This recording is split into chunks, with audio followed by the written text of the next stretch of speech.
শুরু করছি chemistry from home. আজকে আমরা আলোচনা করব ক্লাস 11-এর প্রথম চ্যাপ্টার অর্থাৎ রসায়ন বিজ্ঞানের প্রাথমিক ধারণা, সেই চ্যাপ্টারের পরবর্তী টপিক অর্থাৎ আজকের আলোচ্য বিষয় মূলত তুল্যাঙ্ক ভার। তো তুল্যাঙ্ক ভার বা ইকুইভ্যালেন্ট ওয়েট, যার আরেক নাম হচ্ছে রাসায়নিক তুল্যাঙ্ক বা কেমিক্যাল ইকুইভ্যালেন্ট। আচ্ছা, এবার সেটা আলোচনা করতে গিয়ে যে টপিকগুলো আমাদের পরপর দেখে নিতে হবে, প্রথমে হচ্ছে আমাদের দেখে নিতে হবে যোজ্যতা জিনিসটা কি, তারপরে আমরা আসবো হচ্ছে তুল্যাঙ্ক ভার এর সংজ্ঞা, যেটাকে আমরা কি বলছি ইকুইভ্যালেন্ট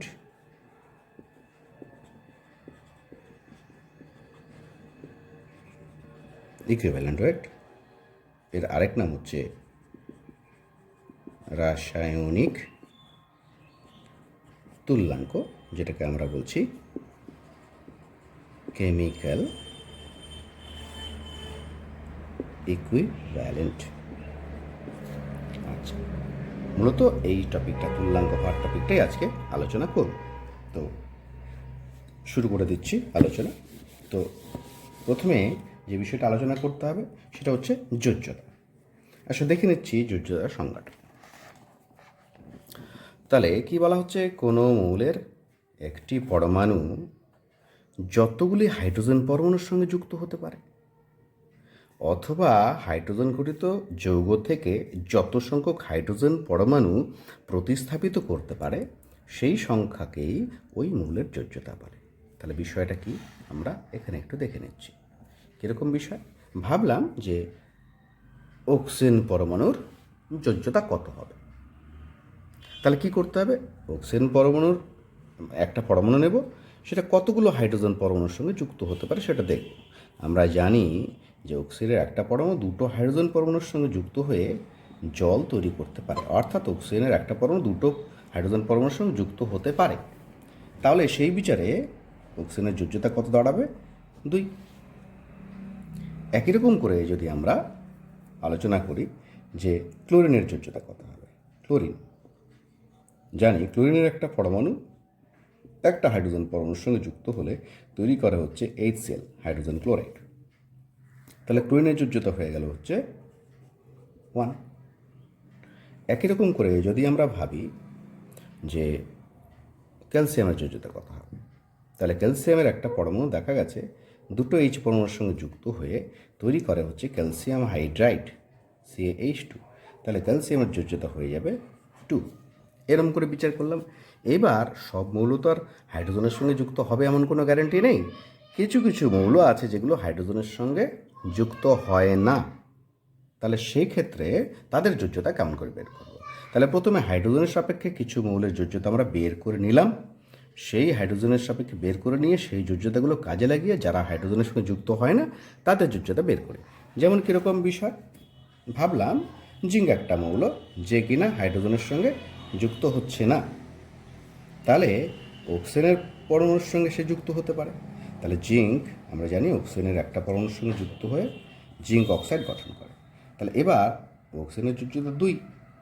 তাহলে দ্বিযোজী একটা পরমাণুর সঙ্গে যুক্ত হচ্ছে জিঙ্কের একটা পরমাণু, তাহলে এরও যোজ্যতা 2 হবে। এরকম করে আমরা অন্যান্য মৌলগুলোর যারা হাইড্রোজেনের সঙ্গে যুক্ত হয় না তাদের যোজ্যতা বের করি। এভাবে বাকিগুলোর যোজ্যতা আমরা নির্ণয় করে থাকি। আরেকটা উদাহরণ দিচ্ছি আমরা, যেমন কপার। ভাবলাম কপার হাইড্রোজেনের সঙ্গে যুক্ত হচ্ছে না, এবার Cu। তাহলে Cu অক্সিজেনের সঙ্গে যুক্ত হতে পারে, কখনো কখনো Cu যুক্ত হয়ে অক্সিজেনের সঙ্গে যুক্ত হয়ে Cu2O তৈরি করে। Cu2O যৌগে কপারের যোজ্যতা কত হবে? এবার এর হচ্ছে যোজ্যতা 2, একটা পরমাণু যোজ্যতা 2, আর এর দুটোর সঙ্গে যুক্ত হতে পারছে, তাহলে এদের এক একজনের যোজ্যতা হবে কত? 1 করে। এদিকে যদি বলি যে এর একটা পরমাণু যুক্ত হচ্ছে হাফ অক্সিজেন পরমাণুর সঙ্গে, তাহলে 1/2 করলে কি দাঁড়াচ্ছে? 1। তাহলে কপারের এখানে Q+ অক্সাইড যৌগে কপারের যোজ্যতা 1। একই রকম করে CuO যুক্ত হতে পারে। CuO যৌগের ক্ষেত্রে যেটা দাঁড়াবে, CuO যৌগে Cu এর একটা পরমাণু একটা অক্সিজেন পরমাণুর সঙ্গে যুক্ত হচ্ছে, তাহলে এর যোজ্যতা যেহেতু 2, এরও যোজ্যতা 2। এরকম করে বাকিগুলোর যোজ্যতা আমরা নির্ণয় করে থাকি। তাহলে একই রকম করে আমরা যদি ভাবি যে কোনো একটা মৌলের যোজ্যতা V, তাহলে আমরা কি বুঝব? কোনো একটা মৌলের যোজ্যতা ভি, এতে বোঝা যাবে যে ওই মৌলটার একটা পরমাণু করবে ভি সংখ্যক এইচ পরমাণুর সঙ্গে যুক্ত হবে, যুক্ত হতে পারে, হবেই বলবো না, হতে পারে। তাহলে মৌলটির একটি পরমাণু ভি সংখ্যক এইচ পরমাণুর সঙ্গে যুক্ত হতে পারে, তার মানে মৌলটার যোজ্যতা ভি বলতে আমরা এটাই বোঝাবো আপাতত। পরিষ্কার? এবার চলে আসলাম আমরা তুল্যাঙ্ক ভার বা কেমিক্যাল ইকুইভ্যালেন্ট বা রাসায়নিক তুল্যাঙ্ক, সেটাতে চলে আসলাম। তাহলে এক্ষেত্রে প্রথমে আমরা সংজ্ঞাটা একটু দেখে নিচ্ছি। দেখতে পাচ্ছ তোমরা, আশা করছি। বলা হচ্ছে কি, মৌলের তুল্যাঙ্ক ভার বা ইকুইভ্যালেন্ট ওয়েট, বা এর আরেক নাম যোজন ভার বা রাসায়নিক তুল্যাঙ্ক, যাকে আমরা কেমিক্যাল ইকুইভ্যালেন্ট বলি। তাহলে এক্ষেত্রে আমরা যেটা দেখছি সেটা হচ্ছে কি, বলেছে কোনো মৌলের যত ভাগ ওজন 1.008 ভাগ ওজনের হাইড্রোজেন বা 8 ভাগ ওজনের অক্সিজেন বা 35.5 ভাগ ওজনের ক্লোরিনের সঙ্গে যুক্ত হয়, অথবা কোনো যৌগ থেকে সেই পরিমাণে, অর্থাৎ যদি হাইড্রোজেন হয় তাহলে এত ভাগ, যদি অক্সিজেন হয় তাহলে 8 ভাগ, যদি ক্লোরিন হয় তাহলে 35.5 ভাগ, সেই পরিমাণে হাইড্রোজেন, অক্সিজেন বা ক্লোরিন প্রতিস্থাপিত করে মৌলটার সেই যত ভাগ ওজন, সেই তত ভাগ ওজনটাকেই বলবো আমরা ওই মৌলটার তুল্যাঙ্ক ভার। তাহলে আমরা যদি এভাবে লিখি তাহলে কি দাঁড়াবে? সুতরাং মৌলের তুল্যাঙ্ক ভার সমান মৌলের ওজন বাই সংযুক্ত বা প্রতিস্থাপিত হাইড্রোজেনের ওজন ইন্টু 1.008, যদি হাইড্রোজেনের স্কেলে বলি। যদি অক্সিজেনের ক্ষেত্রে বলি, মৌলের ওজন বাই সংযুক্ত বা প্রতিস্থাপিত অক্সিজেনের ওজন ইন্টু 8। যদি ক্লোরিনের সাপেক্ষে বলি, মৌলের ওজন নিচে থাকবে সংযুক্ত বা প্রতিস্থাপিত ক্লোরিনের ওজন ইন্টু 35.5। আচ্ছা, বিষয়টা একটু বুঝে নেওয়া যাক। তাহলে মৌলের তুল্যাঙ্ক ভার বলতে কী বোঝাবো? কোনো মৌলের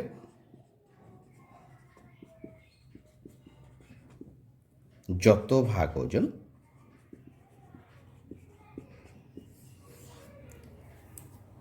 কি করতে পারে? 1.008 ভাগ ওজনের হাইড্রোজেনের সঙ্গে অথবা 8 ভাগ ওজনের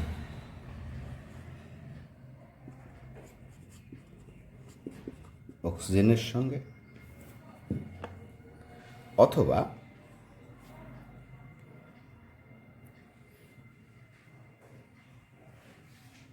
কি করবে? 35.5 ভাগ ওজনের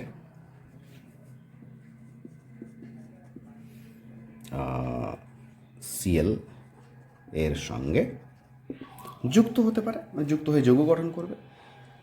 তাহলে মৌলের যত ভাগ ওজন 1.008 ভাগ ওজনের হাইড্রোজেন অথবা 8 ভাগ ওজনের অক্সিজেন অথবা 35.5 ভাগ ওজনের ক্লোরিনের সঙ্গে যুক্ত হতে পারে, অথবা কোনো হাইড্রোজেনযুক্ত যৌগ থেকে এত ভাগ ওজনের হাইড্রোজেন অপসারিত করতে পারে, অথবা কোনো অক্সিজেনযুক্ত যৌগ থেকে 8 ভাগ ওজনের অক্সিজেন অপসারিত করতে পারে, অথবা কোনো ক্লোরিনযুক্ত যৌগ থেকে 35.5 ভাগ ওজনের ক্লোরিন অপসারিত করতে পারে। মৌলটার তত্ত্বভাগ ওজনটাকেই বলি আমরা ওই মৌলটার তুল্যাঙ্ক ভার। দেখা গেছে কোনো মৌলের যত ভাগ ওজন কী করবে? 1.008 ভাগ ওজনের হাইড্রোজেনের সঙ্গে যুক্ত হতে পারে। যদি সেই মৌলটা অক্সিজেনের সঙ্গে যুক্ত হয় তাহলে সেই পরিমাণটাই কিন্তু 8 ভাগ ওজনের অক্সিজেনের সঙ্গে যুক্ত হতে পারে। যদি দেখা যায় যে সে ক্লোরিনের সঙ্গে যুক্ত হতে পারে, তাহলে দেখা যাবে সেই পরিমাণটাই কী করবে? 35.5 ভাগ ওজনের ক্লোরিনের সঙ্গে যুক্ত হতে পারবে। তাহলে মৌলের তুল্যাঙ্ক ভার সেই পরিমাণটাকেই বলবো আমরা তুল্যাঙ্ক ভার। আশা করি তুল্যাঙ্ক ভারের সংজ্ঞাটা পরিষ্কার হলো। এবার গাণিতিক রূপটা বা এমনি কী করে বের করবো সেই বিষয়টা দেখছি, কী করে আসলো যেই সংজ্ঞাটা। আচ্ছা, মৌলের তাহলে কী দেখলাম কিছুক্ষণ আগে? মৌলের তুল্যাঙ্ক ভার সমান সমান কী দেখলাম? উপরে দেখলাম হচ্ছে মৌলের ওজন, নিচে গেল হচ্ছে সংযুক্ত বা প্রতিস্থাপিত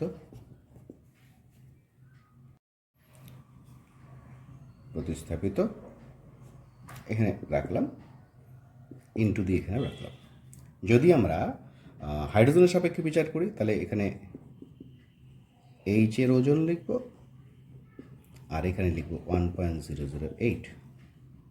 যদি আমরা অক্সিজেনের সাপেক্ষে বিচার করি তাহলে এখানে 8 দিয়ে গুণ করব, এখানে লিখব ও এর ওজন। যদি আমরা ক্লোরিনের সাপেক্ষে বিচার করি তাহলে 35.5 লিখব, এখানে লিখব হচ্ছে সিএল এর ওজন, সংযুক্ত প্রতিস্থাপিত ক্লোরিন ওজন। আশা করি বিষয়টা পরিষ্কার হলো। আচ্ছা, এখান থেকে ছোট্ট একটা অঙ্ক আমরা দেখে নিচ্ছি। কীরকম বলা হলো যে ম্যাগনেসিয়াম অক্সাইড যৌগে এমজি এর তুল্যাঙ্ক ভার কত? এটা হচ্ছে প্রশ্ন। ম্যাগনেসিয়াম অক্সাইড যৌগে ম্যাগনেসিয়ামের তুল্যাঙ্ক ভার কত? তাহলে আমি দেখতে পাচ্ছি যে এখানে 16 ভাগ যদি অক্সিজেন নিই তাহলে 24 ভাগ ম্যাগনেসিয়ামের সঙ্গে যুক্ত হয়েছে। এটা এই সংকেত দেখে বোঝা যাবে। এর পারমাণবিক ওজন হচ্ছে 16, তাহলে 16 ভাগ অক্সিজেন যুক্ত হয়েছে। ম্যাগনেসিয়ামের পারমাণবিক ওজন 24, তাহলে 24 ভাগ ম্যাগনেসিয়ামের সঙ্গে যুক্ত হয়েছে। এটা বুঝে গেলাম নাকি? তাহলে ঐকিক নিয়ম করতে পারি আমরা। তাহলে দেখতে পাচ্ছি যে 16 ভাগ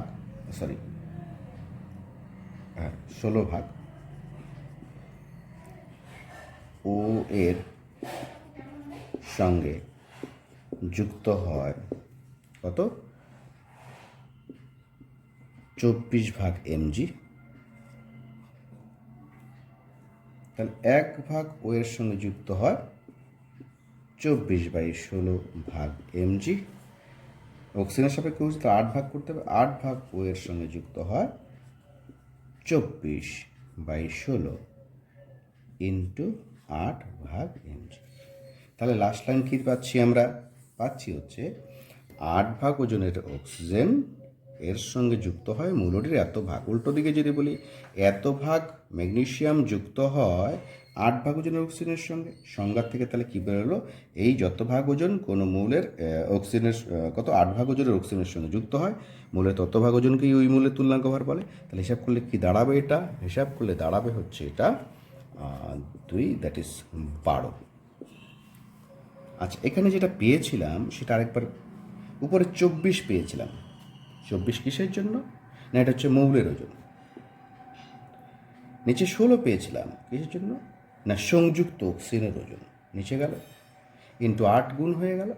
তাহলে সংজ্ঞার থেকে আমরা যেভাবে পেয়েছিলাম সংজ্ঞার থেকে বের করলেও একই দাঁড়াচ্ছে। আশা করি বিষয়টা পরিষ্কার হলো। তাহলে এইভাবে আমরা তুল্যাঙ্ক ভার বের করতে পারি। এটা একটা প্রসিডিওর গেল, সিম্পল একটা অঙ্কের মাধ্যমে আমরা দেখে নিলাম। আচ্ছা, এবার আমরা চলে আসবো হচ্ছে খুব গুরুত্বপূর্ণ একটা সম্পর্ক। কিসের সম্পর্ক? মৌলের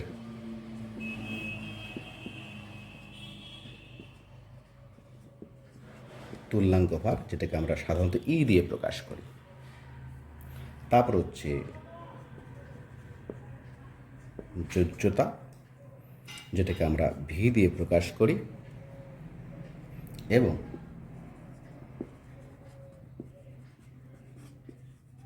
পারমাণবিক ওজন, যেটাকে আমরা এ দিয়ে প্রকাশ করি। খুবই গুরুত্বপূর্ণ একটা সম্পর্ক, সেটা আমরা এখন দেখে নিচ্ছি। তাহলে বিষয়টা কি? আমি ধরে নিচ্ছি, প্রশ্নে বলাও আছে, তবে একবার ধরে নিচ্ছি। ধরি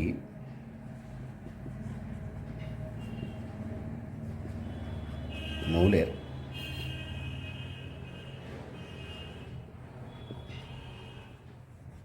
তুল্যাঙ্ক ভার সমান সমান ই,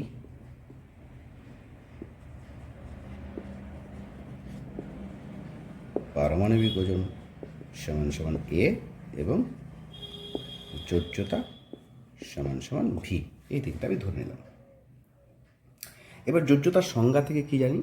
আমরা জানি যে কোনো মৌলের একটা পরমাণু যতগুলো হাইড্রোজেন পরমাণুর সঙ্গে যুক্ত হতে পারে। তাহলে যোজ্যতা ভি এর মানে কি? যোজ্যতা ভি এর মানে হচ্ছে মৌলটার একটা পরমাণু কী করতে পারে? ভি সংখ্যক হাইড্রোজেনের সঙ্গে যুক্ত হতে পারে। তাহলে উল্টো করে যদি বলি তাহলে বিষয়টা কি দাঁড়াচ্ছে? এক্ষেত্রে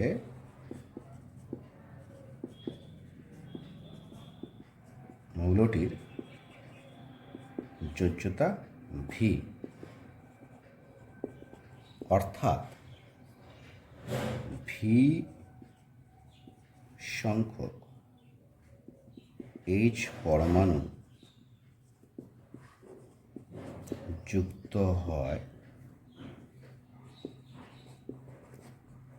মৌলটির একটি পরমাণুর সঙ্গে। এটা বলা যাবে। এবার ভি সংখ্যক এইচ পরমাণু যুক্ত হচ্ছে একটি পরমাণুর সঙ্গে মৌলটার। এটা গেল হচ্ছে সংখ্যায় সংখ্যায় সম্পর্ক। এবার আমরা ভরে ভরে সম্পর্ক করি। আচ্ছা, ভি সংখ্যক এইচ পরমাণুর ভর কত আর মৌলটার একটা পরমাণুর ভর কত? আমি জানি যে এইচের পারমাণবিক সঠিক পারমাণবিক ওজন হচ্ছে 1.008। তার মানে এইচের একটা পরমাণুর ভর হচ্ছে, সঠিক ভর হচ্ছে 1.008 AMU। আমরা আগেই সেই জেনেছি। এবার একটা পরমাণু তাহলে ভি সংখ্যক আছে, তাহলে এর টোটাল ভর হচ্ছে ভি ইন্টু 1.008। আমি AMU করে ভাগ করে দিচ্ছি। ভি ইন্টু 1.008 ভাগ হাইড্রোজেন যুক্ত হয় মৌলটির একটি পরমাণু। এর পারমাণবিক ভর কত ধরা হয়েছে? এ। তাহলে এ ভাগ ওজনের সঙ্গে। এটা করে দেওয়া যায়। এই লাইনটা বোঝা গেল এই লাইন থেকে। এটা ছিল সংখ্যায় সংখ্যায় সম্পর্ক, এখন হচ্ছে ভর এর সঙ্গে ভরের সম্পর্ক। তাহলে কী পেলাম? ভি ইন্টু 1.008 ভাগ হাইড্রোজেন যুক্ত হয় মৌলটির এ ভাগ ওজনের সঙ্গে। এবার আমার হিসাব কী করতে হবে? এক ভাগ হাইড্রোজেন যুক্ত হয় কত? এ বাই ভি ইন্টু 1.008 ভাগ ওজনের সঙ্গে। তাহলে আমাকে বের করতে হবে হাইড্রোজেন স্কেলে করলে পরে 1.008 ভাগ হাইড্রোজেন যুক্ত হয় এ বাই ভি ইন্টু 1.008 উপরে হয়ে গেল ইন্টু 1.008 এত ভাগ ওজনের সঙ্গে। এটা ক্যান্সেল। তা রইল কি? এ বাই ভি। এখানে লিখে দিচ্ছি এ বাই ভি। তাহলে লাস্ট লাইন কি পাচ্ছি? 1.008 ভাগ ওজনের হাইড্রোজেন যুক্ত হয় এ বাই ভি ভাগ, মানে মৌলটির এ বাই ভি ভাগ ওজনের সঙ্গে। উল্টো করে যদি বলি, মৌলটির এ বাই ভি ভাগ ওজন যুক্ত হয় 1.008 ভাগ ওজনের হাইড্রোজেনের সঙ্গে। তুল্যাঙ্ক ভরের সংজ্ঞার কথা মনে করি। কোনো মৌলের যত ভাগ ওজন, এখানে এত ভাগ ওজন। 1.008 ভাগ ওজনের হাইড্রোজেনের সঙ্গে যুক্ত হয় মৌলটা তত ভাগ ওজনকে বলি ওই মৌলের তুল্যাঙ্ক ভর। তাহলে এই মৌলটা যাকে নিয়ে আলোচনা করছি তার তুল্যাঙ্ক ভর হচ্ছে এ বাই ভি। তাহলে সুতরাং তুল্যাঙ্ক ভারের সংজ্ঞানুসারে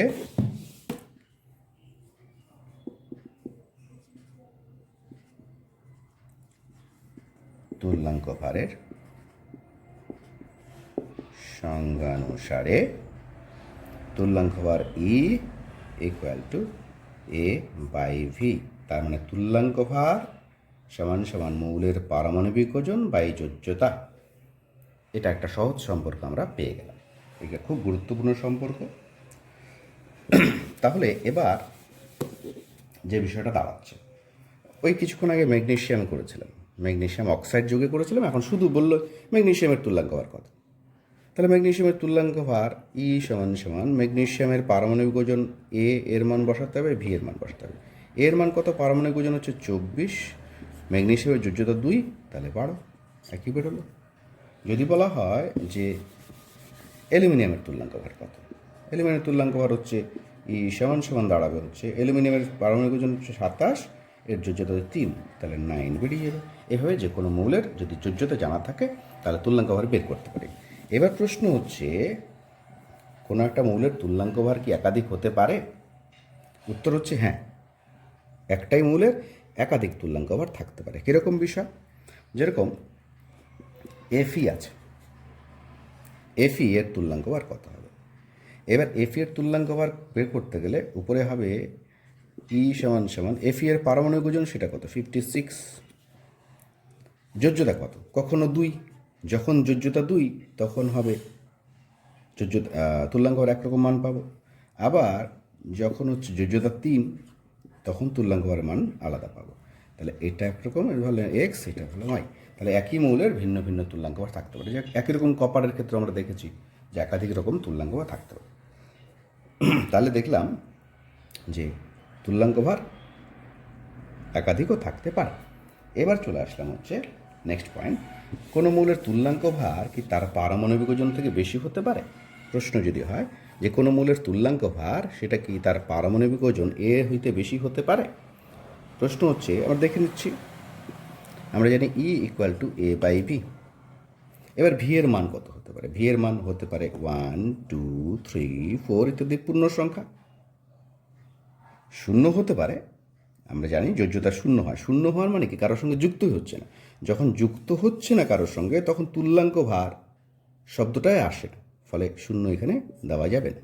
তাহলে 1, যখন 1 হবে তখন E equal to A. V যখন 1 হবে তখন E equal to A.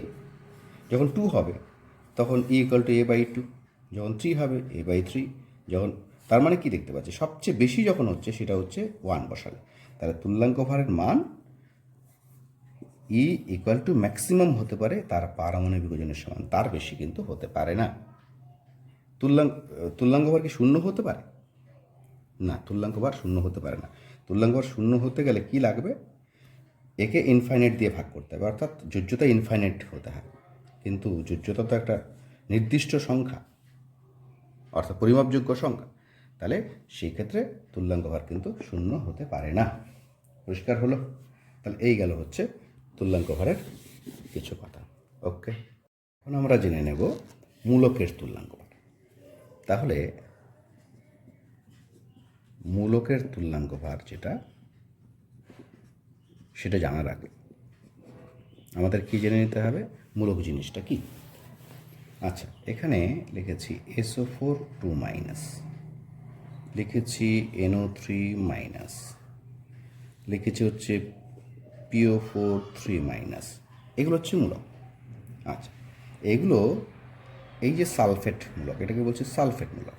Sulphate মূলক হচ্ছে একটা সালফার পরমাণু এবং 4টে অক্সিজেন পরমাণু নিয়ে একসঙ্গে থেকে এটা গঠন করেছে। এরা কিন্তু স্বাভাবিক অর্থে বা সাধারণভাবে একটা মৌলের মতো আচরণ করে, একটা পরমাণুর মতো আচরণ করে। তাহলে মূলকের সংজ্ঞা কি? বলা হচ্ছে 2 বা ততোধিক মৌলের পরমাণু যখন একসঙ্গে জোটবদ্ধ থেকে কোনো রাসায়নিক বিক্রিয়া অংশগ্রহণ করে, অর্থাৎ একটা মৌলের পরমাণুর মতো আচরণ করে, তখন সেটাকে বলা হয় মূলক। ঠিক আছে, এটা হচ্ছে তার জারণ সংখ্যা লেখা হয়েছে। যোজ্যতা হচ্ছে এই চিহ্নটা বাদ দিলেই যোজ্যতা পাওয়া যাবে।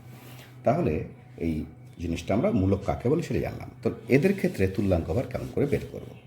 তাহলে এদের ক্ষেত্রে তুল্যাঙ্ক ভার যেটা বের করব সেটা হচ্ছে মূলকের তুল্যাঙ্ক ভার সমান সমান হচ্ছে, সেই একই ফর্মুলা ইউজ করব, মূলকের সংকেত ওজন বাই মূলকের যোজ্যতা। তাহলে মূলকের তুল্যাঙ্ক ভার হচ্ছে মূলকের সংকেত ওজন বাই মূলকের যোজ্যতা, মানে E equal to A by B ফর্মুলাও এখানে আমরা কাজে লাগিয়েছি। তাহলে দু একটা উদাহরণ করা যায়। যেরকম সালফেট মূলক, এর তুল্যাঙ্ক ভার কত হবে? তাহলে সালফেট মূলকের তুল্যাঙ্ক ভার ই ইকুয়াল টু হবে, সালফেটের সংকেত ওজন কত? সালফার আছে 32 আর অক্সিজেন হচ্ছে 16 করে 4টে আছে, 464। আচ্ছা, এবার যোজ্যতা কত? 2।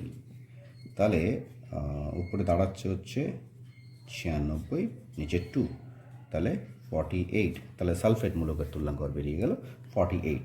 একই রকম করে আমরা ফসফেটেরটাও বের করে নিচ্ছি, PO4 3-।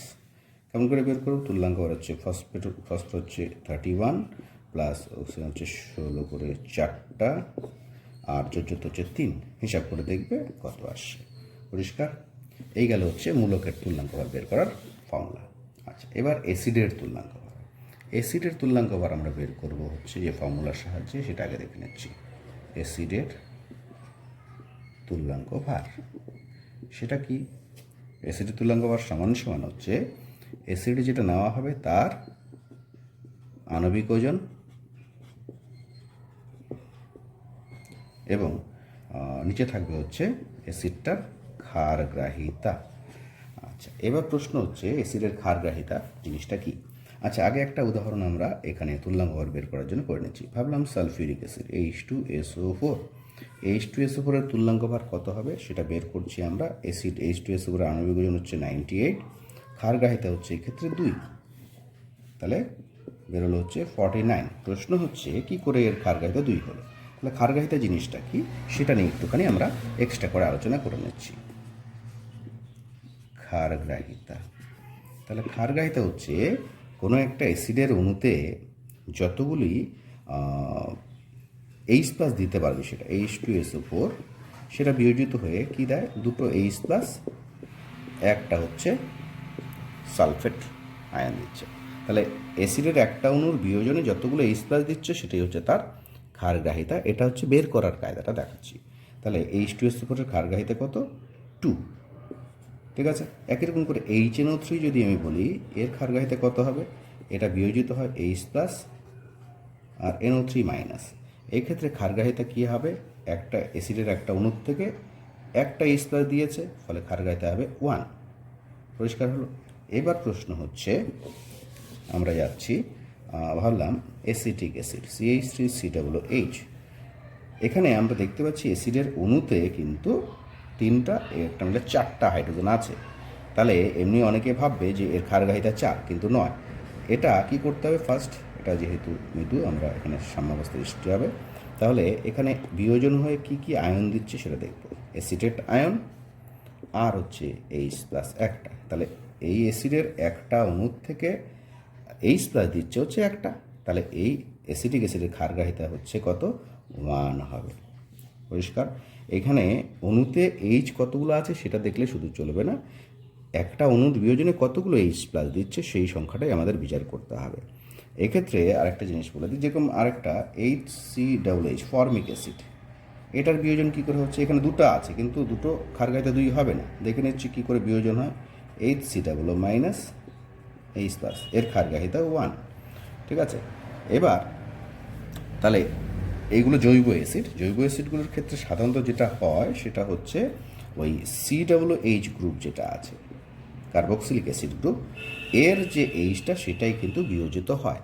বাকিগুলো যেরকম ভাবলাম যে প্রোপানোয়িক অ্যাসিড, এর ক্ষারগ্রাহিতা কত হবে, টোটাল H আছে হচ্ছে 3, 2, 5, 6টা, কিন্তু ক্ষারগ্রাহিতা 1, কারণ COOH একটা গ্রুপ আছে, H একটা আছে, ঠিক আছে। অক্সালিক অ্যাসিড যদি হয় HCOOH, মানে COOH অক্সালিক অ্যাসিড, এর ক্ষারগ্রাহিতা হবে 2, কারণ এখানে দুটো H আছে, দুটোই হচ্ছে COOH হিসাবে আছে, তাহলে এর ক্ষারগ্রাহিতা হবে 2। আশা করি পরিষ্কার হলো। এবার কোনো কোনো ক্ষেত্রে কোনো কোনো অ্যাসিডের, যেরকম H3PO4, এর ক্ষারগ্রাহিতা কত হবে। H3PO4 এর ক্ষেত্রে দেখা গেছে এর গঠনটা হচ্ছে এরকমটা থাকে। এই OH গ্রুপের Hগুলো কিন্তু H+ হিসেবে বেরোতে পারে, তাহলে এর ক্ষারগ্রাহিতা হয়ে গেল 3, অর্থাৎ এখানে 3টা H আছে, এর ক্ষারগ্রাহিতা কিন্তু 3 দেখাচ্ছে, ঠিক আছে। এইবার যদি আমি যাই হচ্ছে H3PO2, এই ক্ষেত্রে কি দাঁড়াবে, এই ক্ষেত্রে কিন্তু এর গঠনটা আমি যদি দেখি, গঠনটা দেখে নিচ্ছি এখানে H3PO2, এটা দাঁড়াবে এখানে একটা H, আচ্ছা এখানে OH, এখানে OH, তাহলে এইখানে H3PO2 এর কিন্তু ক্ষারগ্রাহিতা হবে 2, এই Hটা বিয়োজিত হবে, এই Hটা বিয়োজিত হবে, এর কিন্তু 3 হবে না, এর ক্ষারগ্রাহিতা 2। এটা আমরা আশা করি বুঝে গেলাম। তাহলে কোনো অ্যাসিডের ক্ষারগ্রাহিতা কী করে বের করব, অ্যাসিডের একটা অণুর বিয়োজনে যতগুলো H+ দিতে পারবে সেটাই হচ্ছে তার ক্ষারগ্রাহিতা হিসেবে আমরা বিবেচনা করব। অ্যাসিডের অণুতে টোটাল H দেখে কিন্তু সবসময় সেটা বিবেচনা করা যাবে না। তাহলে এই ক্ষেত্রে আমরা এবার ভাবলাম যে বের করে নিচ্ছি কার, H3PO4 এর তুল্যাঙ্ক কত হবে। H3PO4 এর আণবিক ওজন যাবে এখানে, আর তার ক্ষারগ্রাহিতা বের করলাম এখানে 3 দিয়ে ভাগ হলেই যেটা বেরোবে সেটা হচ্ছে H3PO4 এর তুল্যাঙ্ক ভার। আশা করি বিষয়টা বোঝা গেল। তাহলে এবার চলে আসলাম হচ্ছে ক্ষারের তুল্যাঙ্ক ভার। ক্ষারের তুল্যাঙ্ক ভার জিনিসটা কি, ক্ষারের তুল্যাঙ্ক ভার হচ্ছে সমান সমান সেই একই রকম করে ক্ষারের আণবিক ওজন বাই ক্ষারের ক্ষেত্রে যেটা হবে সেটা হচ্ছে অম্লগ্রাহিতা। তা অম্লগ্রাহিতা কী করে বের করবো সেটা একটু দেখে নিচ্ছি। আচ্ছা, ভাবলাম ক্যালসিয়াম হাইড্রোক্সাইড, চট করে বের করার কায়দাটাই আমরা দেখছি। এর বিয়োজন দেখছি Ca2 plus plus 2OH minus. তাহলে এক্ষেত্রে যে বিষয়টা দাঁড়াবে, এর একটা অণুর বিয়োজনে দুটা OH মাইনাস দিয়েছে, তাহলে এর অম্লগ্রাহিতা হবে 2। NaOH এর ক্ষেত্রে হবে NaOH, সেই ক্ষেত্রে অম্লগ্রাহিতা কি দাঁড়াবে Na প্লাস আর OH মাইনাসে বিয়োজিত হয়, একটা OH মাইনাস দিচ্ছে, অম্লগ্রাহিতা হবে 1। এভাবে OH মাইনাস কতগুলো দিচ্ছে সেখান থেকে চট করে আমরা কি বের করতে পারি, অম্লগ্রাহিতা বের করে নিতে পারি। তাহলে আমরা ক্যালসিয়াম হাইড্রোক্সাইড যে আছে সে তার মূল্যাঙ্ক ভার বের করে নিচ্ছি, CaOH হোল টুয়াইস। আচ্ছা, তাহলে ক্যালসিয়াম হাইড্রোক্সাইড যেটা আছে তার যদি আমরা কি বের করি, তুল্যাঙ্ক ভার বের করি, তাহলে উপরে যাবে হচ্ছে ক্যালসিয়াম হাইড্রোক্সাইডের আণবিক ওজন 40 প্লাস অক্সিজেন হচ্ছে 2টা, 16 করে হচ্ছে 2টা, প্লাস হাইড্রোজেন 1 করে আছে 2টো, তারপরে ক্ষারগ্রাহিত এই অম্লগ্রাহিত হচ্ছে 2। হিসাব করে দেখবে কত বের হচ্ছে। তাহলে এইভাবে আমরা ক্ষারের ক্ষেত্রে তুল্যাঙ্ক ভার বের করে থাকি। আচ্ছা, পরবর্তী যে তুল্যাঙ্ক ভার বের করবো সেটা হচ্ছে আমাদের কি, লবণের তুল্যাঙ্ক ভার। খুব ভালো করে এখানে খেয়াল করব, লবণ এর তুল্যাঙ্ক ভার। তা লবণের তুল্যাঙ্ক ভার জিনিসটা কি আগে লিখছি, ভালো করে দেখবে। উপরে থাকবে হচ্ছে লবণের সংকেত ওজন, আণবিক ওজন বলাটা ঠিক নয়, সেটা সংকেত ওজন। আচ্ছা, নিচে থাকবে হচ্ছে প্রতি অণু লবণের বিয়োজনে প্রাপ্ত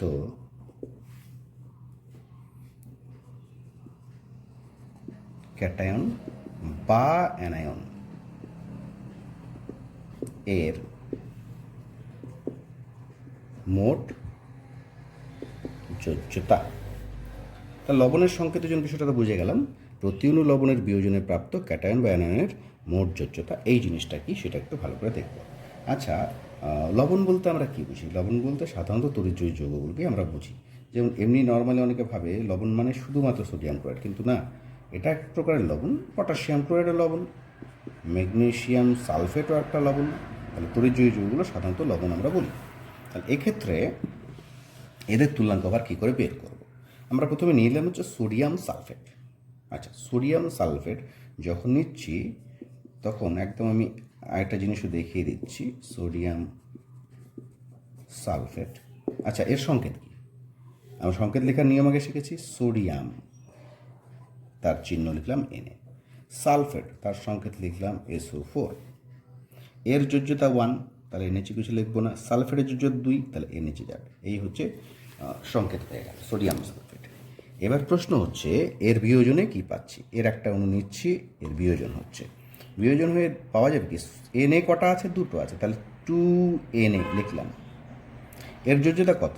এখানে সামগ্রিকভাবে সালফেট তো একটা মূলক, তাহলে এইখানে 1 কিছু নেই মানে 1 আছে, তাহলে এর যোজ্যতা 1, তাহলে প্রথমটায় প্লাস দিতে হবে। প্লাস সালফেট, সালফেট কটা আছে? একটা, তাহলে এর যোজ্যতা কত? 2, তাহলে 2 হবে মাইনাস। প্রথমটার ক্ষেত্রে প্লাস দিতে হয়, পরেরটার ক্ষেত্রে মাইনাস দিতে হয়। তাহলে সোডিয়াম সালফেটের একটা অণু বিয়োজন হলো, বিয়োজন হয়ে 2টা Na প্লাস দিল, একটা সালফেট -2 মাইনাস দিয়েছে। এখানে খেয়াল রাখতে হবে যখনই কোনো লবণের বিয়োজন করব, ক্যাটায়নের টোটাল ধনাত্মক আধান কত? 2 একে 2, আর অ্যানায়নের টোটাল ঋণাত্মক আধান 2 একে 2, একটা আছে 2, তাহলে টোটাল প্লাস আধান টোটাল মাইনাস আধান কিন্তু সমান হতে হবে। যদি দেখা যায় সমান হচ্ছে না, তাহলে বুঝতে হবে যে এই বিয়োজনটা ঠিকমতো হয়নি। তাহলে এই গেল বিয়োজন কেমন করে হচ্ছে, ঠিক আছে। এবার এখানের জন্য আমি যেটা করে দিচ্ছি, আচ্ছা, ক্যাটায়ন যদি এর একটা অণু বিয়োজন হলো, ক্যাটায়নের সংখ্যা 2, এক একটা যোজ্যতা 1, তাহলে ক্যাটায়নের মোট যোজ্যতা হয়ে গেল 2। ক্যাটায়নের মোট যোজ্যতা কত হলো? 2। আচ্ছা, যদি অ্যানায়ন নিই তাহলে সংখ্যা হচ্ছে 1, মোট এক একটা যোজ্যতা কত? 2, তাহলে ইন্টু 2, তাহলে মোট যোজ্যতা 2। তাহলে আমাকে এখানে কি বলছে? প্রতি অণু লবণের বিয়োজনে প্রাপ্ত ক্যাটায়ন বা অ্যানায়নের মোট যোজ্যতা। তাহলে আমি শুধু ক্যাটায়ন হিসাব করলেও পাচ্ছি 2, শুধু অ্যানায়ন হিসাব করলেও পাচ্ছি 2, একই বেরোবে। হয় ক্যাটায়ন নাও নয়তো অ্যানায়ন নাও। তাহলে এই 2 দিয়ে এখানে ভাগ করতে হবে সোডিয়াম সালফেটের তুল্যাঙ্ক ভার বের করার জন্য। তাহলে সোডিয়াম সালফেটের তুল্যাঙ্ক ভারটা বের করে নিই, তারপর আরও 2-1টা দেখিয়ে দিচ্ছি এখানে বিয়োজনের কেসটা। তাহলে সোডিয়াম সালফেট, সোডিয়াম হচ্ছে 23 করে, 2টো আছে। সালফার হচ্ছে 32 করে, 1টা আছে। প্লাস হচ্ছে অক্সিজেন 16 করে, 4টে আছে। এই গেল সংকেতজন সোডিয়াম সালফেটের। আর ক্যাটায়ন যদি ধরি তার মর্যাদা, বা অ্যানায়ন যদি ধরি তার মর্যাদা হচ্ছে 2। তাহলে যা হিসাব আসবে সেটাই হচ্ছে সোডিয়াম সালফেটের তুল্যাঙ্ক ভার। আশা করি বিষয়টা পরিষ্কার হলো। আচ্ছা, এবার লবণের ক্ষেত্রে বিয়োজন কেমন করে হয় তার আরেকটু কিছু ধারণা দিচ্ছি। ভাবলাম, এবং সংকেত কীগুলো লিখতে হয় সেটা একবার দেখিয়ে দিচ্ছি। ভাবলাম বলা হচ্ছে ম্যাগনেসিয়াম ফসফেট। তাহলে ম্যাগনেসিয়াম ফসফেট এর সংকেত কী হবে? প্রথমে ম্যাগনেসিয়ামের চিহ্ন লেখো Mg, তারপরে ফসফেটের সংকেত লিখো ফসফেট।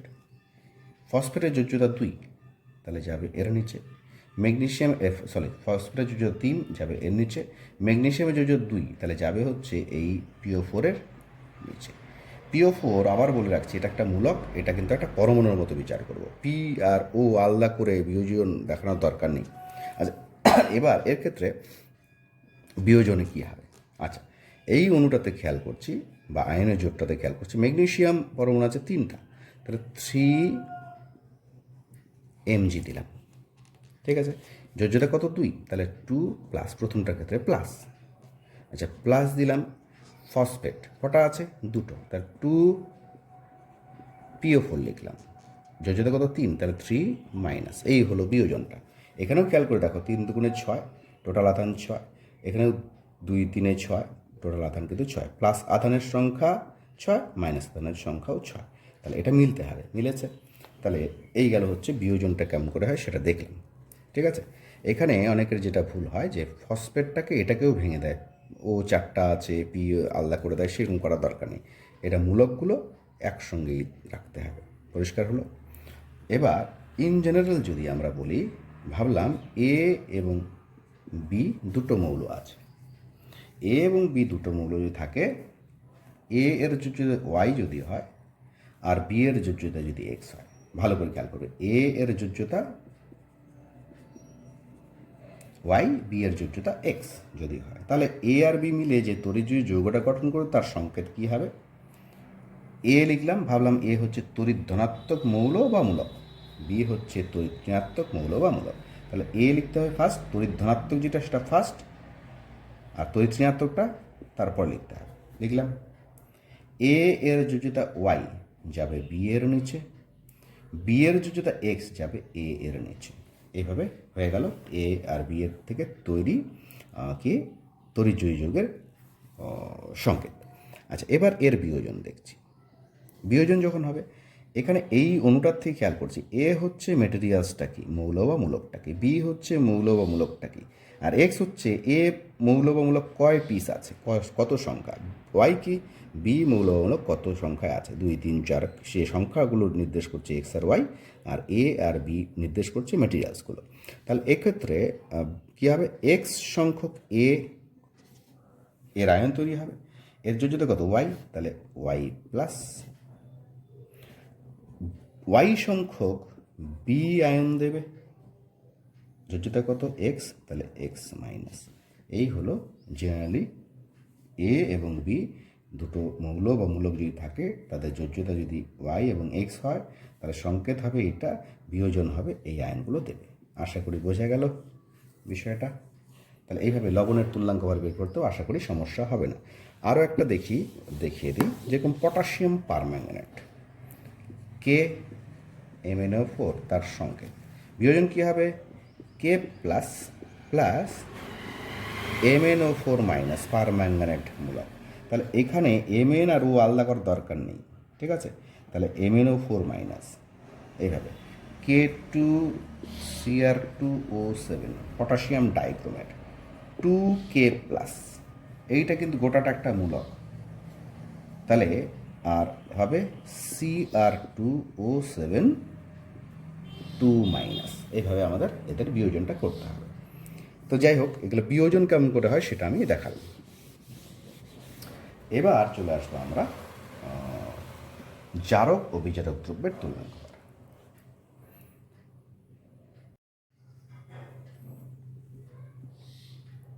তাহলে জারক বিজারক দ্রব্যের তুল্যাঙ্ক ভারটা কীরকম হবে? আচ্ছা, জারক দ্রব্যের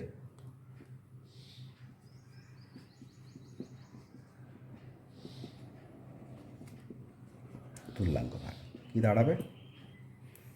দাঁড়াবে হচ্ছে উপরে থাকবে হচ্ছে জারক দ্রব্যের আণবিক ওজন, নিচে থাকবে হচ্ছে কি জারক দ্রব্য মানে হচ্ছে অন্যকে জারিত করবে, তারা নিজে বিজারিত হয়, নিজে বিজারিত হয় মানে হচ্ছে ইলেকট্রন গ্রহণ করে, তাহলে গৃহীত ইলেকট্রন সংখ্যা। আচ্ছা, একই রকম করে বিজারক দ্রব্যের ক্ষেত্রে তুল্যাঙ্ক ভার যেটা হবে সেটা হচ্ছে কি উপরে হচ্ছে বিজারক দ্রব্যের আণবিক ওজন বাই বর্জিত ইলেকট্রন সংখ্যা। এই গেল হচ্ছে এদের তুল্যাঙ্ক ভার কী করে বের করতে হয় সেটা। আচ্ছা, এবার প্রশ্ন হচ্ছে এই জারক দ্রব্য বিজারক দ্রব্য এটা বুঝতে গিয়ে অনেকের আবার সমস্যা হয়। তাহলে জারক দ্রব্য বিজারক দ্রব্যটা কী জিনিস সেইটা একবার একটু দেখে নিচ্ছি এক্সট্রা করে। আচ্ছা, প্রথমেই জানতে হবে জারণ বিজারণ। জারণ যে বিক্রিয়া কোনো মৌলের পরমাণু, অণু বা আয়ন এক বা একাধিক ইলেকট্রন বর্জন করে তাকে বলা হয় জারণ।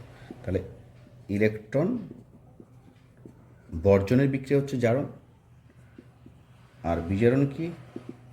ইলেকট্রন গ্রহণের বিক্রিয়া হচ্ছে বিজারণ।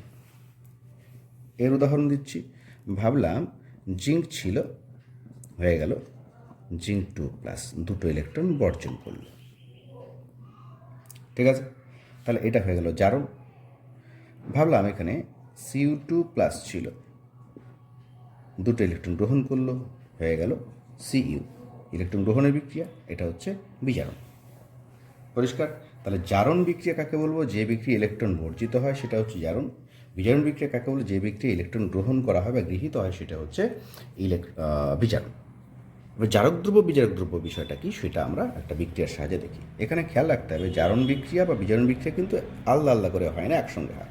আমি একটা বিক্রিয়া নিয়ে নিচ্ছি, জিঙ্ক প্লাস Cu2+, তার থেকে গেল জিঙ্ক 2+ প্লাস Cu, এই একটা বিক্রিয়া, এটাকে বলছি আমরা জারণ বিজারণ বিক্রিয়া, redox reaction, reduction oxidation, redox reaction. পরিষ্কার? আচ্ছা, এবার এক্ষেত্রে কি হয়েছে? জিঙ্ক হয়ে গেছে জিঙ্ক 2+, তা নিশ্চয়ই দুটো ইলেকট্রন বর্জন করেছিল। আচ্ছা, এখানে Cu2+ হয়ে গেছে কি Cu, তাহলে নিশ্চয়ই দুটো ইলেকট্রন গ্রহণ করেছিল। তাহলে এবার যে বিষয়টা দাঁড়াচ্ছে, এখানে জারণ বিক্রিয়া বিজারণ বিক্রিয়া দুটো একসঙ্গে হয়েছে, তাহলে এখানে দুটো যে আলাদা আলাদা বিক্রিয়া সেগুলো কি? একটা হচ্ছে জিঙ্ক থেকে জিঙ্ক 2+, অর্থাৎ এইটা, আরেকটা হচ্ছে Cu2+ থেকে Cu, অর্থাৎ এই বিক্রিয়াটা। এই দুটো কিন্তু একসঙ্গে, এই দুটোকে যোগ করে দাও, তাহলে আবার এই বিক্রিয়াটা আসবে। কী হবে? বাদিকে Zn plus Cu2+ plus 2e, 2e নেই এখানে, পরে দেখছি আমরা। আচ্ছা, ডান দিকে কী হবে? Zn2+ plus Cu plus 2e, 2e ডান দিকে, বাদিকে কেটে যাবে, ফলে এই বিক্রিয়াটা আসবে। তাহলে এই বিক্রিয়াটা হচ্ছে রেডক্স রিয়াকশন, জারণ বিজারণ বিক্রিয়া, যার মধ্যে একটা হচ্ছে জারণ বিক্রিয়া আছে, একটা বিজারণ বিক্রিয়া আছে। এই জারণ বিক্রিয়াটাকে বলা অনেক সময় জারণ অর্ধ বিক্রিয়া বলা হয়, আর বিজারণ বিক্রিয়াটাকে অনেক সময় বিজারণ অর্ধ বিক্রিয়া বলা হয়। তাহলে যাই হোক, এই বিক্রিয়াটা তো হয়েছে। এখানে কার জারণ হয়েছে? জিঙ্কের হয়েছে জারণ। কার বিজারণ হয়েছে? Cu2+-এর হয়েছে বিজারণ। পরিষ্কার? এবার এখানে জারক দ্রব্য কোনটা, বিজারক দ্রব্য কোনটা, তোমরা ক্লাস 10 পড়েওছো, আরেকবার ক্লিয়ার করে দিচ্ছি। আচ্ছা, জিঙ্ক কী করলো? নিজের ইলেকট্রন বর্জন করলো। সেই বর্জিত ইলেকট্রনগুলো কে গ্রহণ করলো? Cu2+ গ্রহণ করলো। তাহলে আমি বলি যে জিঙ্ক নিশ্চয়ই Cu2+কে দুটো ইলেকট্রন দিয়েছে, যা বিজারণে সাহায্য করেছে। তাহলে জিঙ্ক হয়ে গেল এখানে জারক দ্রব্য। জারক দ্রব্য কেন? সে অন্যকে, সরি, এখানে বিজারক দ্রব্য হবে। জিঙ্ক হয়ে গেল বিজারক দ্রব্য কেন? না, সে অন্যকে এখানে বিজারিত করেছে। কাকে বিজারিত করেছে? Cu2+কে। আবার নিজের কি হয়েছে? জারণ হয়েছে। এবার উল্টো দিকে যদি ভাবি, Cu2+ কী করলো? Cu2+ দুটো ইলেকট্রন গ্রহণ করলো, কেন না জিঙ্কের থেকে সে গ্রহণ করলো, ফলে জিঙ্কের জারণটা হয়েছে। তাহলে CO2 প্লাস নিশ্চয়ই জিঙ্ককে জারিত হতে সাহায্য করলো, তাহলে এটা হয়ে গেল জারক দ্রব্য, তার নিজের কিন্তু বিজারণ হলো। তাহলে জারক দ্রব্য কাকে বলবো? জারক দ্রব্য হচ্ছে সেই দ্রব্য যে অন্যকে জারিত করে কিন্তু নিজে বিজারিত হয়। বিজারক দ্রব্য কাকে বলবো? যে অন্যকে কি করবে? বিজারিত করবে কিন্তু নিজে কী হবে? জারিত হয়। এটা মাথায় রাখতে হবে। তাহলে জারণ কাকে বলবো? ইলেকট্রন বর্জনের বিক্রিয়াকে জারণ বলবো। বিজারণ কাকে বলবো? ইলেকট্রন গ্রহণের বিক্রিয়াকে বলবো। জারক কী করবে? অন্যকে জারিত করবে, নিজে বিজারিত হবে। বিজারক কী করবে? অন্যকে বিজারিত করবে, নিজে জারিত হবে। পরিষ্কার হলো ঘটনাটা? তাহলে এইটা আমরা জেনে নিলাম, যদিও এটা আরও বিশদে আমরা জানবো। ক্লাস 11 একটা জারণ বিজারণ চ্যাপ্টার আছে, সেখানে আরও বিশদে জেনে নেব। আপাতত তুল্যাঙ্ক ভর ক্লিয়ার করার জন্য করলাম। তাহলে এবার যে একটু উদাহরণ দিচ্ছি আমরা, কী করে আমরা বের করি সেটা। তাহলে ভাবলাম ফেরাস সালফেট, বললো ফেরাস সালফেটের তুল্যাঙ্ক ভার কত যখন Fe2 প্লাস Fe3 প্লাস পরিণত হয়। মানে এর তুল্যাঙ্ক ভার কত হবে যখন এই যৌগের মধ্যে থাকা, এখানে কি কি আছে? আছে Fe2 plus plus SO4 2 minus, এখানে থাকা যে Fe2 প্লাস আছে সে যখন এইভাবে জারিত হয় তখন সেটার তুল্যাঙ্ক ভার কত। তাহলে এ নিজের জারণ হচ্ছে, তাহলে এটা কি? এটা নিশ্চয়ই নিজের জারণ হচ্ছে কার? বিজারক দ্রব্যের হয়। তাহলে FeSO4 একটা বিজারক দ্রব্য, এর তুল্যাঙ্ক ভার বের করছি। উপরে FeSO4 কি থাকবে? আণবিক ওজন। Fe হচ্ছে 56, সালফার 32, অক্সিজেন হচ্ছে 16 করে 4টা। এই গেল বিজারক দ্রব্যটির হচ্ছে সংকেত ওজন। আর নিচে যাবে আণবিক ওজন বা সংকেত ওজন গেল, আর নিচে যাবে হচ্ছে কি গৃহীত বা বর্জিত ইলেকট্রন। এখানে দাঁড়াবে হচ্ছে বর্জিত ইলেকট্রন। বর্জিত ইলেকট্রন সংখ্যা কত? 1। তাহলে যা হিসাব আসবে সেটাই হবে FeSO4 তুল্যাঙ্ক ভার। এখানে প্রসঙ্গক্রমে বলি এই বিক্রিয়াটা সাধারণত দিয়ে দেওয়াই থাকে। এবার আরেকটা যাচ্ছি, বলল যে পটাশিয়াম পারম্যাঙ্গানেট এই যে জারক দ্রব্য, এটা একটা তীব্র জারক দ্রব্য হিসেবে কাজ করে, এর তুল্যাঙ্ক ভার কত? এবং সঙ্গে দেওয়া আছে কি MnO4 minus plus 8H plus plus 5E, তার থেকে তৈরি হলো Mn2 প্লাস প্লাস 4H2O। এই বিক্রিয়াটা দেওয়া আছে, ঠিক আছে, প্রদত্ত। তো এই বিক্রিয়াটা দেওয়া থাকলে তো সুবিধাই, আর না দেওয়া থাকলে এই বিক্রিয়াটা এরপরে আমরা কিন্তু জারণ বিজারণ চ্যাপ্টার এগুলো কিন্তু জানবো কী করে বের করে নিতে হয়। তাহলে এই হচ্ছে বিক্রিয়াটা করলো। তাহলে বুঝতেই পারছি গৃহীত ইলেকট্রন সংখ্যা কত? 5। তাহলে KMnO4 তুল্যাঙ্ক ভার যেটা দাঁড়াবে সেটা হচ্ছে উপরে KMnO4 কি দাঁড়াবে? আণবিক ওজন। KMnO4 আণবিক ওজন হচ্ছে পটাশিয়াম 39 করে একটা আছে, প্লাস ম্যাঙ্গানিজ হচ্ছে 55 করে একটা আছে। ম্যাঙ্গানিজ কটা আছে? একটা। আর অক্সিজেন 16 করে আছে 4টা। গৃহীত ইলেকট্রন সংখ্যা কত? 5। তাহলে 5 দিয়ে ভাগ করলে আমরা পেয়ে যাব, আলটিমেটলি উপরে আসবে 158/5, দ্যাট ইজ 31.6 হচ্ছে রেজাল্ট। তাহলে KMnO4 জারক দ্রব্য, তার তুল্যাঙ্ক ভার আমরা বের করে ফেলতে পারলাম। তাহলে আশা করি বিষয়টা বোঝা গেল, তুল্যাঙ্ক ভার কী করে আমরা নির্ণয় করবো সেটা। আচ্ছা, পরবর্তী অংশ যেটা যাব আলোচনা করছি হচ্ছে ডুলং ও পেটিট সূত্র। ডুলং ও পেটিট সূত্র আসলে আণবিক ওজন নির্ণয় করার জন্য এই সূত্রটা কাজে লাগানো হয়, যদিও এটা দিয়ে আনুমানিক আণবিক ওজন পারমাণবিক ওজন বের, ঠিক আছে, পারমাণবিক ওজন বের করার জন্য এটা কাজে লাগানো হয়। কী সূত্রটা দেখে নিচ্ছি আমরা। বলা হচ্ছে সাধারণ উষ্ণতায় কোনো কঠিন মৌলের শুধুমাত্র কয়েকটা ব্যতিক্রম আছে, বেরিলিয়াম, বোরন, কার্বন ও সিলিকন, ব্যতীত, অন্য যে কোনো কঠিন মৌল যেগুলো সাধারণ অবস্থায় কঠিন ব্যতীত মৌলের পারমাণবিক তাপ সর্বদা একই হয় এবং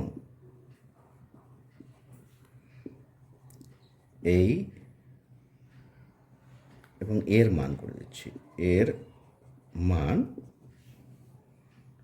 6.4 প্রায় হয়।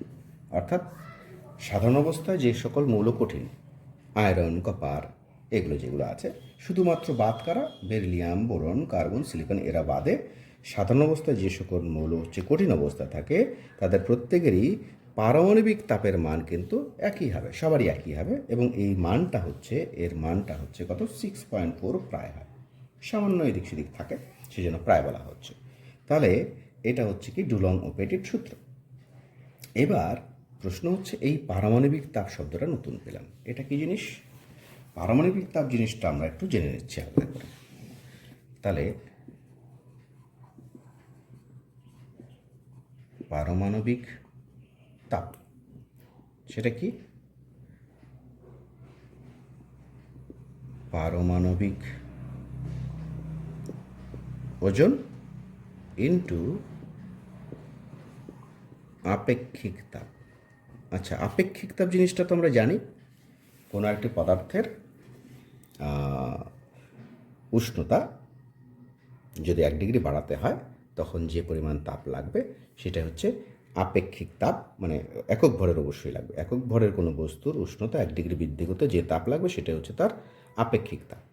তা সেই মানটা যদি পারমাণবিক ওজন দিয়ে গুণ করে দেওয়া যায় তাহলে সেটা বেরোবে পারমাণবিক তাপ, এবং তার মানটা দাঁড়াবে কত, 6.4 প্রায়। তাহলে 6.4 ইকুয়াল টু হয়ে গেল পারমাণবিক ওজন ইন্টু আপেক্ষিক তাপ। তাহলে আমরা যে পারমাণবিক ওজনটা পাবো সেটা কি, প্রায় যেহেতু আছে তাহলে আনুমানিক পাবো। সুতরাং আনুমানিক পারমাণবিক ওজন ইকুয়াল টু পাবো হচ্ছে কি 6.4 ডিভাইডেড বাই আপেক্ষিক তাপ। তাহলে এই গেল হচ্ছে ডুলং পেটিট সূত্রের গল্প। এখান থেকে আমরা কিন্তু আনুমানিক পারমাণবিক ওজন বের করতে পারি, পরে সেটা অন্যান্য তথ্য দিয়ে আবার সঠিকটাও বের করে নিতে পারি। কয়েকটা গাণিতিক সমস্যা, তাহলে লিখে নিচ্ছি আমরা একটা গাণিতিক সমস্যা। বলা হচ্ছে, একটি ধাতব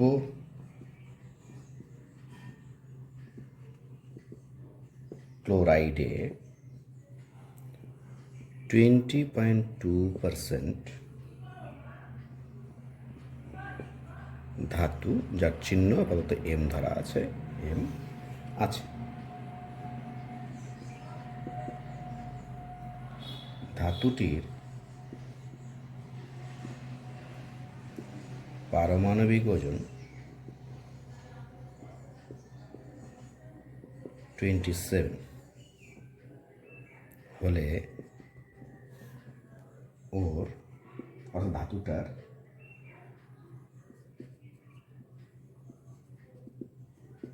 ক্লোরাইডের, মানে ক্লোরাইড যৌগের সংকেত কি হবে? তাহলে প্রশ্নটা একবার দেখে নিচ্ছি। বলা হচ্ছে কি, একটি ধাতব ক্লোরাইডে, কোন যৌগে? ধাতব ক্লোরাইড যৌগে 20.2% ধাতু আছে। কোন ধাতু? এম ধাতু। ধাতুটির পারমাণবিক ওজন 27, এম ধাতুটার পারমাণবিক ওজন কত? 27 হলে ওর ক্লোরাইডে, মানে ধাতব যে যৌগটা আছে সেখানে যে ধাতুটা আছে সেই ধাতুর ক্লোরাইডের, অর্থাৎ ধাতব ক্লোরাইডটার সংকেতটা কী হবে সেটাই চেয়েছে।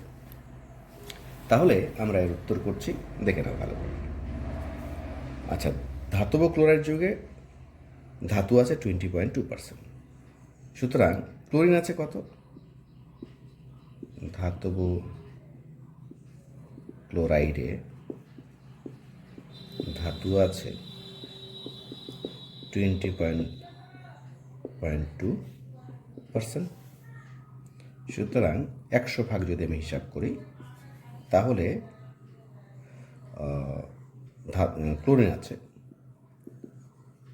ক্লোরিন আছে কত 100 মাইনাস 20.2%, দ্যাট ইজ 79.8%। ঠিক আছে, তাহলে এটা গেল হচ্ছে ক্লোরিনের পরিমাণ। তাহলে আমরা এক কাজ করি, প্রথমে ধাতুটার তুল্যাঙ্ক ভারটা বের করে নিই। আমরা জানি তুল্যাঙ্ক ভার কেমন করে বের করতে হয়। ধরুন ধাতুটির তুল্যাঙ্ক ভার ই সমান সমান যেটা দাঁড়াবে ধাতুর ওজন কত 20.2, সংযুক্ত ক্লোরিনের ওজন কত 79.8, গুণ করতে হবে কত দিয়ে, যেহেতু ক্লোরিনের হিসাব হচ্ছে 35.5 দিয়ে গুণ করতে হবে। তাহলে কী বেরোচ্ছে, সেটা বেরোচ্ছে হচ্ছে হিসাব করে দেখবে 8.986। তা ধাতুটির তুল্যাঙ্ক বার হয়ে গেল 8.986। আচ্ছা, এবার আমরা জানি আরেকটা জিনিস জানি আমরা, যে যোজ্যতা, তুল্যাঙ্ক ভার এবং পারমাণবিক যে সম্পর্কটা E equal to A by V. আচ্ছা, আমরা যদি যোজ্যতা বের করে দিই ভি ইকুয়াল টু কী দাঁড়াবে এ বাই ই। আচ্ছা, এ কত 27, ই কত 8.986, দাঁড়াবে যেটা 3 এর একটু বেশি, এটা 9 এর কাছাকাছি, তাহলে 9 এর সামান্য কম আছে, সেটা 3 পয়েন্ট সামথিং একটা কিছু বেরোবে। ঠিক আছে, কত বেরোবে সেটা হচ্ছে 3 প্রাইম। এটাকে আমরা 3 ধরে নেব, কেন যাই থাকবে না কেন 3 ধরে নেব, কারণ যোজ্যতা সর্বদাই পূর্ণ সংখ্যা, 3 এর সামান্য একটু বেশি, তাহলে 3 হবে যোজ্যতা। তাহলে যোজ্যতা কারেকশন করে নিলাম আমরা, তাহলে মৌলটার যোজ্যতা হচ্ছে 3। আচ্ছা, এবার ধাতব ক্লোরাইডের সংকেত। আচ্ছা, ধাতব ক্লোরাইডের সংকেত, ধাতুটার চিহ্ন লিখলাম এম, ক্লোরাইড মানে ক্লোরিনের চিহ্ন লিখলাম সিএল। আচ্ছা, এবার এর যোজ্যতা হচ্ছে 1, এর নিচে, এর যোজ্যতা 3, এর নিচে, তাহলে 1 তো লেখার দরকার নাই, তাহলে ধাতব ক্লোরাইডের সংকেত হয়ে যাবে MCl3। আশা করি বোঝা গেল বিষয়টা। আচ্ছা, পরে আরেকটা অঙ্ক আমরা দেখে নিচ্ছি, এটা এখান থেকে আমরা দেখে নিচ্ছি, তাহলে তাড়াতাড়ি হবে চট করে। তাহলে বিষয়টা কি, আচ্ছা প্রথমে অঙ্কটা দেখে নিচ্ছি আমরা। বলছে একটি কঠিন মৌলের আপেক্ষিক তুল্যাঙ্ক ভার 17.8 এবং এর আপেক্ষিক তাপ 0.124 ক্যালোরি পার কেলভিন পার গ্রাম। মৌলটির যোজ্যতা ও সঠিক পারমাণবিক ওজন বা পারমাণবিক ভর কত হবে, এটা হচ্ছে প্রশ্ন। সঠিকটা বের করতে হবে। আচ্ছা, প্রথমে আমরা ডুলং পেটের সূত্র অনুসারে যেটা জানি, আনুমানিক পারমাণবিক গুরুত্ব কিছুক্ষণ আগে করলাম আমরা, যেটা ধরলাম A1, সেটা হচ্ছে 6.4 বাই আপেক্ষিক তাপ। আপেক্ষিক তাপের মান বসিয়ে দিয়ে দেখা গেল এটা বেরোচ্ছে, আনুমানিক পারমাণবিক ওজন বেরোচ্ছে 51.61। এটা কিন্তু সঠিকটা এখন বেরোয়নি, যেহেতু এখানে প্রায় রয়ে গেছে। ঠিক আছে, আচ্ছা এবারে আমরা চলে আসলাম কি, আমরা কি জানি তুল্যাঙ্ক ভার সমান সমান পারমাণবিক ওজন বাই যোজ্যতা E equal to A by V. এখানে কি বলা আছে, বলা আছে হচ্ছে মৌলটির আপেক্ষিক তুল্যাঙ্ক ভার দেওয়া আছে 17.8। তাহলে আমি এখানে কি করে নিলাম, তুল্যাঙ্ক ভারের জায়গায় 17.8, পারমাণবিক ওজন যেটা বের করলাম 51.61, সেটাই আপাতত বসাবো আনুমানিকটা যোজ্যতাটা। যোজ্যতা সমান সমান তাহলে কী বেরোবে 51 বাই এটা বেরোচ্ছে 2.899। তা 2.899 ভগ্নাংশ তো হবে না যোজ্যতার মান, কতর কাছাকাছি 3-এর খুব কাছাকাছি, তাহলে 3 আমরা নিয়ে নেব যোজ্যতা কারেকশন করে নিলাম। কারণ কি, কারণ যোজ্যতা হচ্ছে সর্বদাই পূর্ণ সংখ্যা হয়, সেই সেন্স কাজে লাগিয়ে হলো। আচ্ছা, এবার আবার ব্যাক করে আসলাম, এবার E equal to A by V, এটা হচ্ছে সঠিকটা বেরোবে। তাহলে A equal to EV, E কত দেওয়া আছে সঠিকটা 17.8, যোজ্যতা সঠিক কত 3, তাহলে আলটিমেটলি রেজাল্ট যেটা দাঁড়ালো সঠিক পারমাণবিক গুরুত্ব হয়ে গেল 53.4।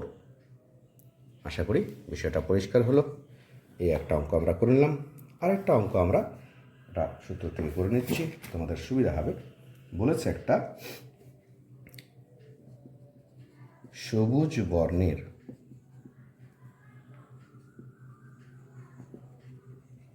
ক্রোমিয়াম অক্সাইডে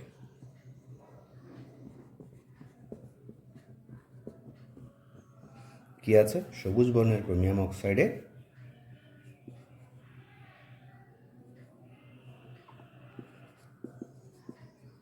ক্রোমিয়াম আছে, ক্রোমিয়াম আছে কত? 68.43%। এবং এটি মানে ক্রোমিয়াম অক্সাইড যেটা, সেটা হচ্ছে Fe2O3 এর সমাকৃতি সম্পন্ন। বলেছে ক্রোমিয়ামের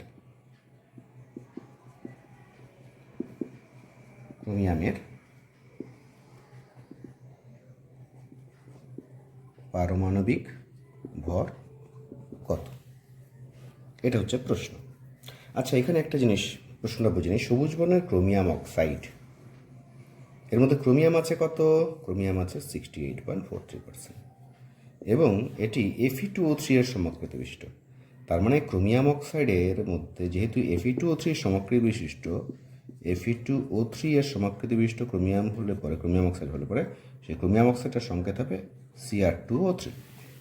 কেন সমাকৃতি তখনই বলি আমরা যখন দুটো কেলাস একই আকৃতির হয় এবং তখন কিন্তু তাদের মধ্যে পরমাণুর সংখ্যা সমান থাকে। তাহলে Fe দুটো ছিল, ক্রোমিয়াম দুটো থাকবে, অক্সিজেন তিনটে ছিল, অক্সিজেন তিনটা থাকবে। তাহলে এই হলো যে ক্রোমিয়াম অক্সাইডটা দিয়েছে তার সংকেতটা এখান থেকে পেয়ে গেলাম আমরা। এবার কি আছে আমরা বের করব, ক্রোমিয়াম অক্সাইডটা যেটা আছে তার মধ্যে অক্সিজেন কত আছে। সুতরাং ক্রোমিয়াম অক্সাইডে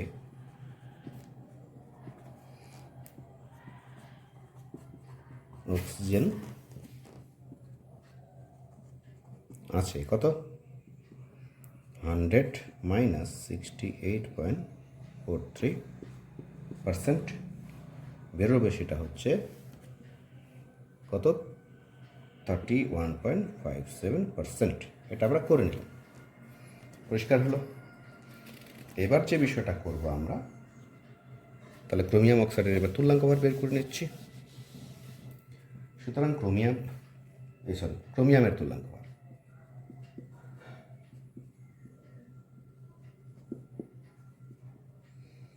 ই কত? ক্রোমিয়ামের ভরটা হচ্ছে 68.43। সংযুক্ত অক্সিজেনের ভর কত? 31.57। যেহেতু অক্সিজেন স্কেলে করছি 8 দিয়ে গুণ করতে হবে। এটা বেরোবে হচ্ছে 17.34। তাহলে এবার ক্রোমিয়ামের তুল্যাঙ্ক ভর বেরিয়ে গেল, ক্রোমিয়ামের সঠিক পারমাণবিক ভর যেটা হবে। সুতরাং